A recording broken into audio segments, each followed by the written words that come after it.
Ever get the feeling someone hit fast forward on the tech world's political drama? Right. I mean, it's always been there, but it feels different this time around. This whole tech titans endorsing 2024 candidates thing?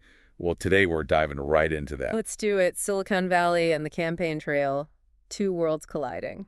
And we've got some interesting insights from Jessica Lessin, CEO of The Information. She was on the Daily Beast podcast recently. Oh, I caught that one. Always love her takes. She had some really interesting points about why we're seeing these big names, some pretty surprising names, throwing their weight behind certain candidates. Yeah, like what's the motivation here? Is this personal, policy, power plays? That's the million-dollar question, isn't it? Yeah. So Lesson called it the revenge of the nerds. Revenge of the nerds, huh? I kind of love it. Right. It perfectly captures this feeling that tech leaders are like, hey, we're not just in the backroom coding anymore. We're major players. And they have been for a while, but now they're really flexing, right? Like they're not shying away from using their influence. Exactly. And that influence comes in many forms, from their wealth to their platforms, to their ability to shape the very technology we use every day. It's a new era of tech dominance, and it's impacting everything, including politics. Let's talk about the Elon Musk in the room. His very public support for Trump, that raised eyebrows. You could say that again. It was kind of shocking, even considering, well, everything with Elon. Even Lessin said it was unexpected. I mean, we all know about his clashes with the Biden administration, right? Electric vehicle subsidies, the whole Twitter takeover saga. But outright endorsing Trump, it's a whole other level. So it's not just about policy disagreements then? It feels much bigger than that. It's about sending a message. Right. And we can't forget, this is Elon Musk we're talking about. He's got that massive online following. He's very vocal about his views, and he definitely appeals to a certain demographic, particularly younger voters. Who, let's be honest, could be a decisive voting bloc in 2024. So his endorsement is not something to be taken lightly. It adds another layer of unpredictability to an already volatile election.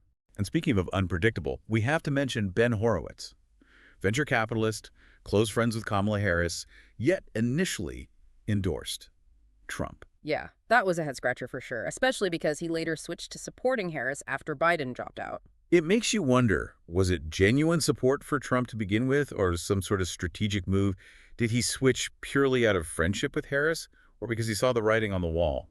It's a tangled web, for sure. Definitely makes you think about the motivations behind these endorsements, right? Like how much of it is personal relationships versus actual policy alignment versus, let's be real, a desire to be on the winning side. Or maybe to curry favor, gain some influence. It's naive to think that doesn't play a role in some cases. Especially with so much at stake. Billions of dollars, the future of tech regulation, the direction of the entire industry.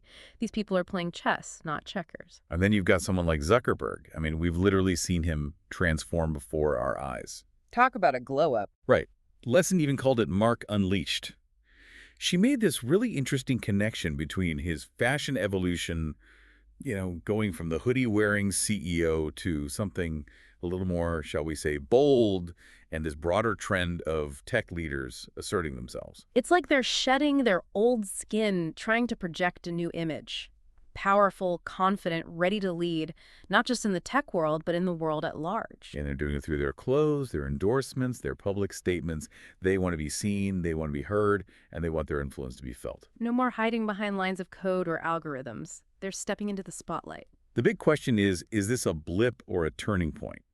Are we witnessing a fundamental shift in how Silicon Valley engages with politics? Or are these just a few high-profile examples that don't necessarily represent a broader trend? It's the million-dollar question, right? And honestly, I don't think anyone has a definitive answer yet. But it's definitely something worth paying attention to. Because one thing's for sure, the lines between tech and politics are becoming increasingly blurred. And the decisions these tech leaders make, the candidates they support, the policies they advocate for, those decisions will have ripple effects that extend far beyond Silicon Valley and impact all of us. So to everyone listening, the next time you see a tech CEO making headlines with a political endorsement or a bold statement, don't just scroll past it. Think about the motivations behind it, the potential consequences, and whether this new era of tech influence is something you find exciting, concerning, or maybe a bit of both. Because the future of tech is the future of our world, and it's being shaped right now. And that wraps up this deep dive.